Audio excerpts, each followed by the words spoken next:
Hallelujah. प्रभु का धन्यवाद करते हैं आज के दिन के लिए कि प्रभु के अनुग्रह के द्वारा हमें ये दिन मिला है कि हम परमेश्वर के वचनों को सीख सके और जान सके। आज जो मैं आपको वचन देने जा रही हूँ, एक सवाल है मेरा भी आपसे। आप मुझे बताइए, क्या विश्वासी व्यक्ति या स्त्री, कोई भी भाई या बहन शराब पी सकता है? यदि वो विश्वास में है तो पीना चाहिए। यदि हम प्रभु पर विश्वास करते हैं, या अगर हमने उद्धार पाया है, हम मसीह पर विश्वास करते हैं, तो क्या हमें शराब को ग्रहण करना उचित है? मगर अफसोस की बात यह है कि आज भी बहुत से लोग इस चीज़ को लेते हैं। सिर्फ मैं ये बात नहीं करूँगी भाई लोग ही लेते हैं, बहुत सी तो बहनें भी लेती हैं। आज का तो कल्चर हो गया है? आज का तो ये फैशन हो गया है। अपने आप को मॉडर्न दिखाने के लिए, कूल दिखाने के लिए औरतें भी पीती हैं। आज का तो ये फैशन है कि औरतें भी लेती हैं। पुरुष तो लेते हैं, औरतें भी लेती हैं। मगर क्या ये उचित है? क्या लेना चाहिए? मगर लोगों के पास में एक एक्सक्यूज़ रहता है कि प्रभु यीशु मसीह ने जो पहला चमत्कार किया था, वो गलील के काना नगर में क्या किया था? पानी को दाखरस बनाया था। तो जितने भी वचन के जानकार हैं, जो वचन पढ़ते हैं, तो वो पीने के लिए ये एक्सक्यूज़ देते हैं कि भाई दाखरस तो प्रभु ने बनाई थी, अगर हम पीते हैं तो हम क्या गलत करते हैं, है ना? मगर प्रभु यीशु मसीह ने अगर दाखरस बनाई है तो इसका मतलब ये नहीं है कि प्रभु यीशु मसीह ने ये कहा है कि मैं बना रहा हूँ तुम पियो। इसका ये मतलब नहीं है। परमेश्वर के वचन में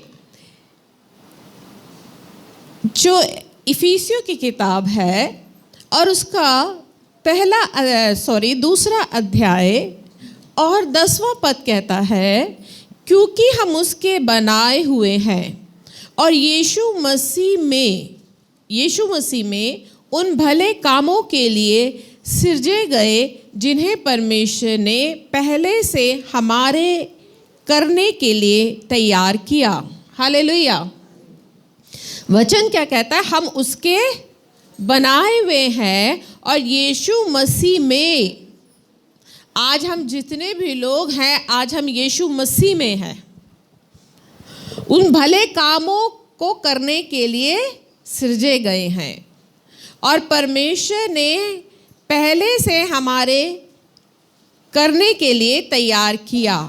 आप ध्यान रखिए कि हम जितने भी लोग हैं, हम प्रभु के बनाए हुए लोग हैं और भले कामों को करने के लिए सृजे गए हैं। कौन से भले काम करने हैं हमें? जो परमेश्वर ने बोले हैं, उन कामों को करने के लिए हम बनाए गए हैं। यूहन्ना 5:19 में बोला है कि तुम संसार के नहीं हो, परंतु मैंने तुम्हें संसार से चुन लिया है। तुम संसार के नहीं हो, मैंने तुम्हें संसार से। हम जितने भी लोग हैं, परमेश्वर ने हमें, जब हम अंधकार में थे, अंधकार में से हमें अपने पास बुलाया है।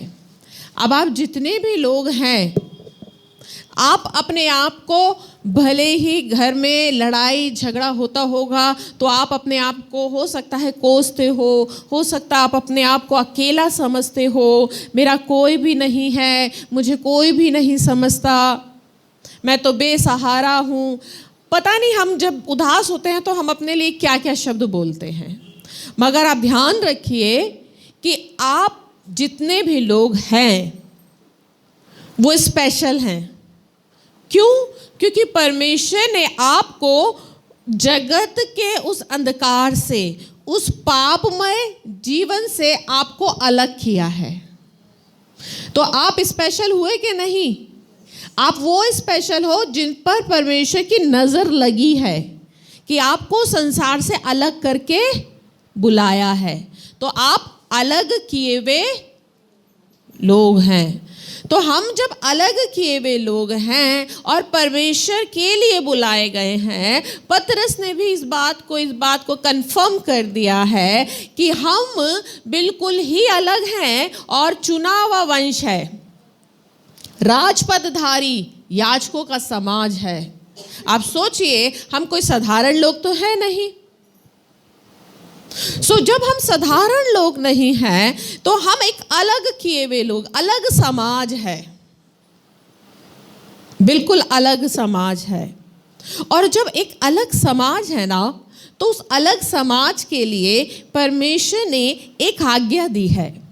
अगर आप गिनतियों की किताब को निकालते हैं और उसका 6 अध्याय, गिनती 6 और उसका 2 से 3 जब आप पढ़ते हैं, वहां पर लिखा है, परमेश्वर ने मूसा को यह आज्ञा दी थी, इज़राइलियों से कह कि जब कोई पुरुष या स्त्री नाज़िर की मन्नत अर्थात अपने को यहोवा के लिए न्यारा करने की विशेष मन्नत माने, तब वह दाखमधु आदि मदिरा से अलग रहे। वह ना दाखमधु पिए और ना मदिरा का सिरका पिए और ना दाख का कुछ रस भी पिए, वरन दाख ना खाए, चाहे हरी हो या सूखी हो। परमेश्वर ने मूसा को क्या कहा कि इज़राइलियों से कह दे, जब कोई स्त्री या पुरुष अपने आप में ये मन्नत मांगे कि मैं परमेश्वर को डेडिकेटेड हूँ, मैं परमेश्वर को समर्पित हूँ, वो अपने आप को न्यारा करे। किस चीज़ से? वो किसी भी प्रकार की दाख मधु, कोई भी मदिरा, कोई भी दाख का रस ना पिए। अब आप बताइए, हम सब जितने भी लोग हैं, हम न्यारे किए हुए लोग हैं या नहीं? है या नहीं? हम सब क्या हैं?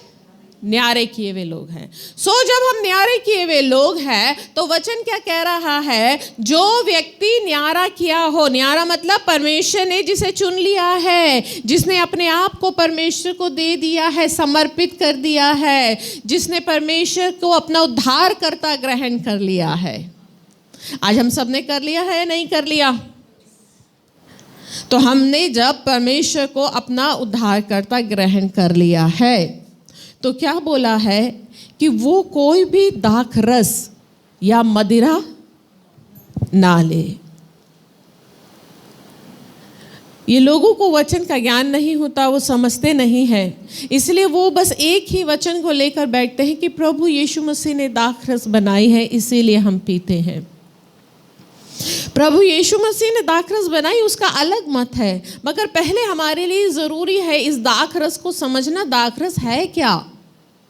क्यों परमेश्वर ने दाखरस, आप सोचिए, दाखरस पीने के लिए परमेश्वर ने ना सिर्फ यहाँ पर मना किया, न्यायियों की किताब में मानो नाम का एक पुरुष था, उसकी पत्नी बांझ थी, यानी सैमसन की माँ। सैमसन, परमेश्वर की एक योजना थी कि ये स्त्री बांझ है और इसके द्वारा मैं एक ऐसे अभिषिक्त को इसके गर्भ से पैदा करूँगा जो इज़राइलियों को पलिश्तियों की बंधुआई से छुड़ाएगा। उस बांझ स्त्री के गर्भ से जब परमेश्वर ने योजना बनाई कि एक अभिषिक्त को पैदा करूं, तब परमेश्वर ने मानो की पत्नी को आज्ञा दी थी। मानो की पत्नी को क्या आज्ञा दी थी? न्यायियों की किताब और उसका 13 और उसमें 4 में परमेश्वर ने कहा, इसलिए अब सावधान रहे कि ना तो तू दाखमधु या और किसी भांति की मदिरा पिए और ना कोई अशुद्ध वस्तु खाए। आप सोचिए, जब परमेश्वर ने एक स्त्री के गर्भ से एक अभिषिक्त को पैदा करना था, उस समय परमेश्वर ने उस स्त्री को आज्ञा दे दी थी कि तू अब से कोई भी दाखमधु, ना कोई मदिरा और ना ही कोई अशुद्ध वस्तु खाएगी। यानी दाख मधु क्या ठहरी? इसका मतलब अशुद्ध ठहरी। तभी तो परमेश्वर ने मानव की पत्नी को बोला था कि तू अब से दाख मधु नहीं पिएगी, क्योंकि तेरे गर्भ से एक अभिषिक्त जन्म लेगा। आप सोचिए जरा, दाख मधु, परमेश्वर ने व्यक्ति को आज्ञा दी है कि जब तुम अपने आप को न्यारा करो, मेरे लिए समर्पित करो, तब तुम दाख मधु मत पीना। इसका मतलब दाख मधु परमेश्वर की नजर में पवित्र नहीं है। तभी तो परमेश्वर ने इन दोनों पदों पर ये इस बात को प्रमाणित कर दिया है कि दाख मधु पवित्र नहीं है, दाख मधु ग्रहण योग्य नहीं है। नीति वचन की किताब साफ बताती है कि दाख मधु का क्या कैरेक्टर है। यदि हम देखें तो नीति वचन 21 और उसका 1 में बोलता है, दाख मधु ठट्ठा करने वाला और मदिरा हल्ला मचाने वाली है। जो कोई उसके कारण चूक करता है वो बुद्धिमान नहीं है। दाख मधु क्या है? ठट्ठा करने वाली। मदिरा क्या है? हल्ला मचाने वाली। यानी जब हम दाख मधु या मदिरा पीते हैं, वो हमारे को क्या करता है? ठट्ठा करने वाला और हल्ला मचाने वाला बनाता है। होता है या नहीं होता? पी के क्या होता है? हल्ला ही तो मचता है ना? हल्ला ही तो मचता है दाख मधु पी के। वचन भी इस बात को प्रमाणित कर रहा है। दाख मधु क्या है? हल्ला मचाने वाली, हल्ला मचाने वाली है, ठट्ठा करने वाली है। और जो कोई उसके कारण चूक करता है वो बुद्धिमान। अब अगर व्यक्ति चर्च में आ रहा है, आप चर्च में आ रहे हैं, आप प्रभु के भले ही बहुत से कलीसियाओं में, मैं नहीं जानती, हो सकता है अपनी कलीसिया में भी बहुत सी जगहों पर जितने आराधक लोग हैं, जितने कलीसिया में आने वाले लोग हैं, वो सब अपने जीवन में शराब यानी वाइन को पीते हैं। शादी ब्याहों में, पार्टियों में कुछ लोग डेली पीते हैं, मगर वो ये नहीं जानते कि ये परमेश्वर की नज़र में क्या है? अशुद्ध है। यदि अशुद्ध नहीं होता तो परमेश्वर मानव की पत्नी को मना नहीं करते जब उसके गर्भ से एक अभिषिक्त जन को पैदा होना था। यदि ये अशुद्ध ना होती तो परमेश्वर उस बात पे न्यायियों में ये ना कहते कि जब तुम न्यारे हो तो कोई भी प्रकार का दाख मधु मत पीना। क्यों? क्योंकि तुम विशेष हो और ये चीज़ आपको क्या बनाती है? अपवित्र बनाती है। क्योंकि इसका स्वभाव क्या है? हल्ला मचाने वाला है, ठट्ठा करने वाला है।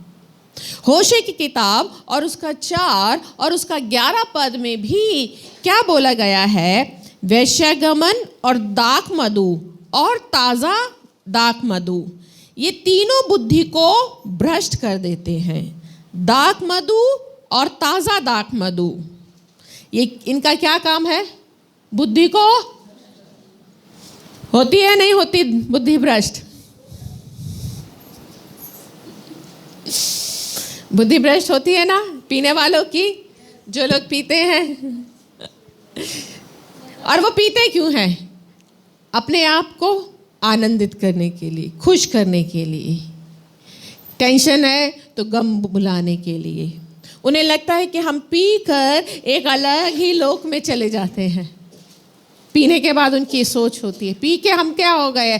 बेफिक्र हो गए। एक अलग सा आनंद आ जाता है उनके मन में। इंग्लिश नहीं आती तो भी इंग्लिश बोलेंगे है या नहीं?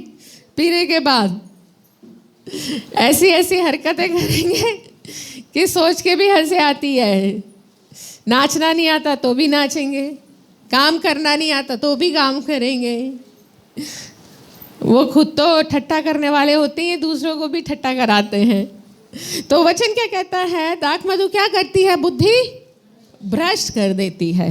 और उसका उदाहरण हमारे सामने है। नूह का एक बहुत अच्छा उदाहरण है। नूह वो व्यक्ति है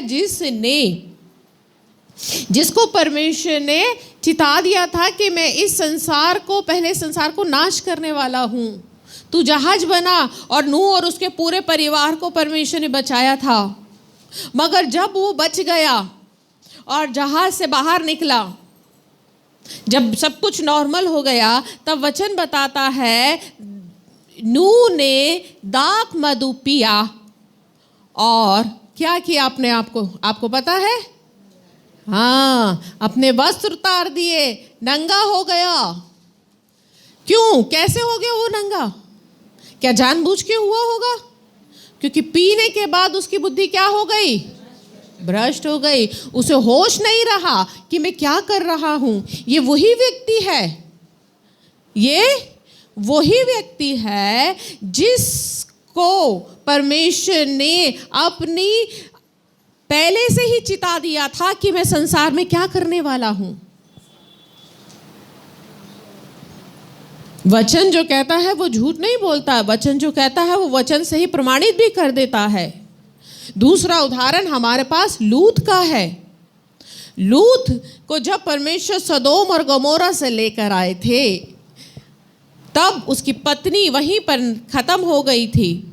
उसकी मात्र 2 बेटियां बची थी और उन दोनों बेटियों ने सलाह करी कि अब हमारे पास में हमारे पिता का वंश चलाने को कोई भी नहीं है। तो आपस में दोनों ने सलाह करी कि आज रात, उन्होंने अपनी तरफ से जो सोचा, मगर ये परमेश्वर के सामने ग्रहण योग्य नहीं ठहरी बात। उन्होंने सलाह करी कि आज की रात हम अपने पिता को दाख मधु पिलाएंगे। और पहले बड़ी वाली पिता के पास में गई। वचन बताता है कि जब वो पिता के पास में गई, पिता को कुछ होश नहीं था। पिता को क्यों होश नहीं था? क्योंकि वो पी के पूरी रीति से नशे में खो गया था। और नशे में खोने के बाद उसे इतनी भी सेंस नहीं रही कि मेरे साथ में कौन सो रहा है, मेरी बेटी सो रही है। वचन क्या बता रहा है? बुद्धि क्या कर देती है? भ्रष्ट कर देती है। और परमेश्वर को ये काम, यहाँ तक कि उनसे पैदा हुई संतान परमेश्वर को पसंद नहीं आई। इसलिए परमेश्वर ने सदा मोआबियों से और अम्मोनियों से बैर रखा, क्योंकि वो ऐसी संतान थी। बेटियों ने पिता के पास सोकर जो संतान उत्पन्न करी, उससे मोआबी और अम्मोनी जाति निकली। और परमेश्वर ने कभी भी इन संतान को, इस जाति को ग्रहण नहीं किया। पीने के बाद इंसान की बुद्धि भ्रष्ट हो जाती है। उसे पता नहीं चलता कि मैं क्या कर रहा हूँ। लूत को भी पता नहीं चला, क्योंकि वो नशे में इतना था, उसे पता नहीं चला कि मेरे साथ मेरी बेटी सो रही है। हालेलुया। इंसान पीता है, हर एक के पास में ये बहाना रहता है कि हम तो इसलिए पीते हैं ताकि हमें आनंदित हो, हमारा मन आनंदित होने के लिए। हाँ, दाख मधु आपको आनंद देती है, मगर वो क्या, कौन सा आनंद होता है? कितनी देर का रहता है? थोड़ी देर का रहता है। थोड़ी ही देर का तो रहता है। वो आपका बना नहीं रहता आनंद, हमेशा तक तो नहीं रहता। क्योंकि जब नशा उतरता है, तब आपके सामने वही समस्याएं, वही परेशानियां, वही झगड़ा फिर दिखाई देता है। पीने के बाद आपने सोच तो लिया कि हाँ, मैं पी रहा हूँ ताकि मेरी समस्या हट जाए, मेरी समस्या दूर हो जाए, मगर जब आप होश में आते हैं तो आप अपने आप को वहीं पाते हैं। लोग शादी पार्टियों में इंजॉय करने को पीते हैं। उन्हें लगता है हम इससे इंजॉय कर रहे हैं, एक अलग ही आनंद हमारे अंदर आ रहा है। हालेलुया। भजन संहिता में भी यही बोला है। भजन संहिता 104 का 15 मत निकालिए, मैं बता देती हूँ आपको। दाख मधु जिससे मनुष्य का मन आनंदित होता है। हालेलुया। दाख मधु क्या है? जिससे मनुष्य का मन, यानी पुराने ज़माने में जब लोग दाख मधु पीते थे तो किस लिए पीते थे? मन को आनंदित करने के लिए। आज भी जो लोग पीते हैं वो इसीलिए तो पीते हैं कि हमारा मन आनंदित हो। सो जब प्रभु यीशु मसीह काना नगर में गए, काना नगर में विवाह का भोज था और उस भोज में दाख मधु खत्म हो गई। तब प्रभु यीशु मसीह की माता प्रभु यीशु मसीह के पास में आती है और कहती है कि दाख मधु खत्म हो गया है। तब प्रभु यीशु मसीह चेलों को आज्ञा देते हैं कि जितने भी घड़े हैं उनको मुंह पानी से भर दिया जाए। जितने भी घड़े थे वहाँ पर उनको पानी से भर दिया। और उसके बाद प्रभु यीशु मसीह ने वचन बताता है कि प्रभु यीशु मसीह ने तब यहाँ पर वचन 2:8 में तब उसने उनसे कहा, अब निकाल कर भोज के प्रधान के पास ले जाओ। वे ले गए और जब भोज के प्रधान ने वो पानी चखा जो दाखरस बन गया था और नहीं जानता था कि वो कहाँ से आया है, परंतु जिन सेवकों ने पानी निकाला था वो जानते थे, तो भोज के प्रधान ने दूल्हे को बुलाकर उनसे कहा, हर एक मनुष्य पहले अच्छा दाखरस देता है और जब लोग पीकर छक जाते हैं तब मध्यम देता है, परंतु तूने अच्छा दाखरस अब तक रख छोड़ा है। हालेलुया। यहाँ पर प्रभु यीशु मसीह ने क्या कहा? प्रभु यीशु मसीह ने जब मटकों में पानी भर दिया, वचन एक चीज़ आप यहाँ पर ध्यान से देखिए, यहाँ पर लिखा है, तब उसने उनसे कहा, अब निकाल कर भोज के प्रधान के पास ले जाओ। वे ले गए और जब भोज के प्रधान ने वह पानी चखा, प्रभु यीशु मसीह ने काना नगर में जब दाखरस घट गया, आप जरा मुझे बताइए, जब शादी में दाखरस रखा किस लिए रखा गया था? एंजॉय करने के लिए। अभी मैंने आपको बताया दाखरस क्या करती है? आनंदित करती है। शादी का समारोह था। अब भाई मौत के समारोह में तो नहीं रखते ना, क्योंकि वह एंजॉयमेंट नहीं होता। इंजॉयमेंट कहाँ होता है? शादी में, पार्टी में। सो वहाँ पर जब दाखरस रखा गया आनंदित होने के लिए, और वो दाखरस किसने बनाया था? पहले वाला दाखरस मनुष्य ने बनाया था, इंसान का बनाया हुआ दाखरस था। और जब इंसान का बनाया हुआ दाखरस, आप सोचिए, इंसान का बनाया हुआ दाखरस कितनी देर तक आदमी को आनंदित कर रख सकता है? थोड़ी देर तक पिएगा, सुबह उठेगा, नशा उतर जाएगा। मगर प्रभु यीशु मसीह ने पानी को दाखरस बनाया। जब प्रभु यीशु मसीह के पास में सामरी स्त्री आती है, पानी भरती है, तो प्रभु यीशु मसीह ने उससे क्या कहा? जो जल ये पिएगी उसे पीकर तो तू फिर प्यासी हो जाएगी, मगर जो जल मैं तुझे दूंगा उसे पीकर तू फिर कभी। यीशु मसीह ने कहा है, मेरा आनंद तुम में बना रहे। प्रभु यीशु मसीह का आनंद हमारे अंदर कब बना रहता है? प्रभु यीशु मसीह ने पानी को दाखरस बनाया। पानी क्या है? पानी का कोई टेस्ट होता है? पानी में कोई रंग होता है? नहीं होता। आप सोचिए, ना पानी में रंग है, ना पानी में टेस्ट है, मगर प्रभु यीशु मसीह ने उस पानी को क्या बना दिया? दाखरा आनंद देने वाला बना दिया, जिसके अंदर आनंद है। वैसे ही प्रभु यीशु ये बता रहे, मैं आया कि तुम जीवन पाओ। तुम पाप में पड़े हुए थे, तुम्हारे अंदर कोई आनंद नहीं था, तुम्हारे अंदर कोई रंग, कोई टेस्ट। हमारा जीवन कैसा था? एक पानी के समान। मगर प्रभु यीशु मसीह ने उस पानी को क्या बना दिया? दाखरस बना दिया, यानी आनंद देने वाला। तुम्हारे अंदर से वो आनंद, वो जीवन का सोता फूट निकलेगा। यीशु मसीह ने क्या कहा है? जो आनंद मैं तुम्हें दूंगा, जो जीवन मैं तुम्हें दूंगा, वो तुझमें एक क्या बन जाएगा? सोता बन जाएगा, और तुम्हारे अंदर से वो सोता फूट निकलेगा और बहुतों को तुम जीवन देने वाले बनोगे। प्रभु यीशु मसीह ने पानी को दाखरस बनाकर इस बात का ये चिन्ह दिया, जिस रीति से पानी जिसमें कोई टेस्ट नहीं है, कोई रंग नहीं है, जब उसमें वो आनंद भर सकता है, और वो ईश्वरीय आनंद है। दाऊद कहता है, हे परमेश्वर, तूने मेरे मन में वो आनंद भर दिया है जो उनको अन्न और दाख मधु की बढ़ती से होता है।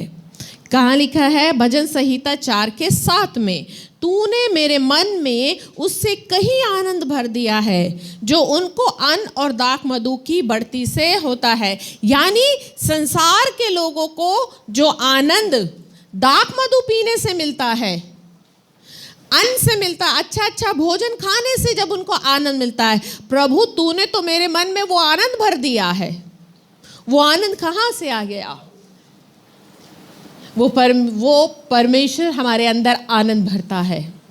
कैसे? पानी को दाखरस बनाकर। यानी मैंने पानी को दाखरस बनाया है जिसमें कोई रंग नहीं है। पानी वो हमारे जीवन को दर्शाता है जिसमें कोई रंग नहीं है, कोई टेस्ट नहीं है। हम तो अपने ही जीवन में, अपनी ही समस्याओं में, अपनी ही बीमारियों में उलझे हुए थे, मगर प्रभु यीशु मसीह ने हमें क्या बना दिया? आनंद देने वाला बना दिया।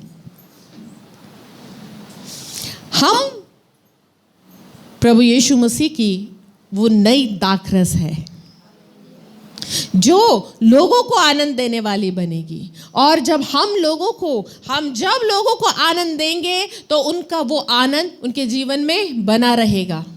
वो आनंद वो नहीं होगा जो थोड़ी देर का होगा, जो आज है और कल शाम तक खत्म हो जाएगा, वो वाला नहीं होगा। बहुत से लोग कहते हैं कि चर्चिस में जब प्रभु भोज होता है तो वहाँ पर शराब मिलती है। कहते हैं ना, चर्च में तो भाई शराब मिलती है।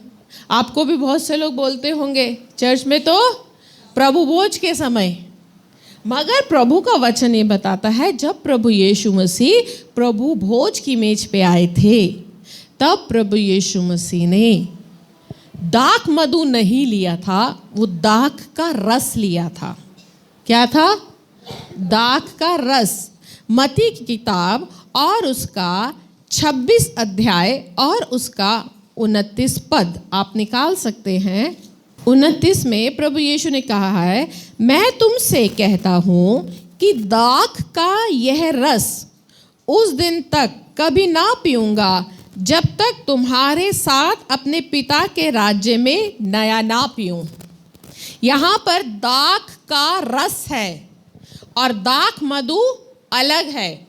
दाख मधु वो होती है जो लोग जब शराब को बनाते हैं, आपने देखा अंगूर के रस को, इन सब चीज़ों को सड़ाकर गलाकर बनाते हैं। ऐसा ही होता है ना, सड़ाकर गलाकर बनाते हैं। मगर दाख का रस है ये, यानी अंगूर का रस। जैसे हम गन्ने का रस पीते हैं, सेब का रस, गाजर का रस हम निकालते हैं, उसको मीस कर निचोड़ कर रस निकालते हैं, नहीं निकालते? ये वो रस है। इंग्लिश में दाख मधु के लिए वाइन है, WINE, वाइन, और यहाँ पर वाइन है VINE, इंग्लिश की बाइबल बताती है। और VINE वाइन माने रस, जो फ्रूट का रस जैसे हम पीते हैं। प्रभु यीशु मसीह ने भी प्रभु की भोज में आकर यहाँ पर वो दाख रस नहीं पिया था, वो वाला दाख रस नहीं पिया था। लोगों की ना समझी है, जो परमेश्वर के वचन को सही ढंग से पढ़ते नहीं है। उन्हें लगता है कि आज चर्चों में शराब मिलती है। अरे हमारा परमेश्वर तो इतना पवित्र है कि उसके सामने तो कुछ भी अपवित्र चीज़ ठहर ही नहीं सकती है, वो ग्रहण ही नहीं करता है। आज लोगों ने मसीहत को इतना खराब और इतना बदनाम करके रख दिया है, उन्हें लगता है कि चर्च में शराब मिलती है। वो परमेश्वर तो इतना पवित्र है, यहाँ पर वचन में आपने पढ़ा कि उसने तो कहा है कि जब तुम नाजिर हो अपनी मन्नत मांगो कि मैं परमेश्वर के सामने पवित्र और परमेश्वर के लिए जीवन जीऊंगा, तो किसी भी प्रकार का दाख मधु मत पीना। उसे तो एक अभिषेक को पैदा करने के लिए भी उस औरत को आज्ञा दे दी कि तू किसी भी प्रकार की अशुद्ध वस्तु मत खाना। वो तो इतना पवित्र परमेश्वर है, वो अपने भवन में अपनी मेज पर उस दाख मधु को वो कैसे ले सकता है जिसे उसने पहले ही रिजेक्ट कर दिया है। हालेलुया। मैं आपके सामने एक गवाही रखती हूँ इस विषय पर। डी जॉन रबेनाथ जी जो इस समय प्रभु में सो गए हैं, वो बताते हैं कि जब वो एक बार स्वर्ग जा रहे थे, जब वो स्वर्ग जा रहे थे, रास्ते में उन्होंने देखा कि एक व्यक्ति की आत्मा है, उसे शैतान के दूत घसीटते हुए लेकर जा रहे हैं, घसीटते हुए उसे लेकर जा रहे हैं और वो जा नहीं रहा है। और सामने प्रभु यीशु मसीह का रोता हुआ चेहरा है, सामने प्रभु यीशु मसीह रो रहे हैं और शैतान के दूत उसे घसीट रहे हैं और वो प्रभु यीशु मसीह से विनती कर रहा है कि हे प्रभु यीशु मुझे बचा ले। तब डी जॉन रबेनाथ जी ने प्रभु यीशु मसीह से पूछा कि प्रभु जी, आप उसके लिए रो रहे हैं, वो व्यक्ति आपको बचाने के लिए कह रहा है और आप चुपचाप खड़े उसे बचा क्यों नहीं रहे हैं? तो प्रभु यीशु मसीह ने उसको उत्तर दिया, डी जॉन रबेनाथ जी को उत्तर दिया। उन्होंने कहा, ये वो व्यक्ति है जो डेली शराब पीता था। जैसे ही सुबह उठता था, शाम होते होते ये शराब पीता, नशा करता,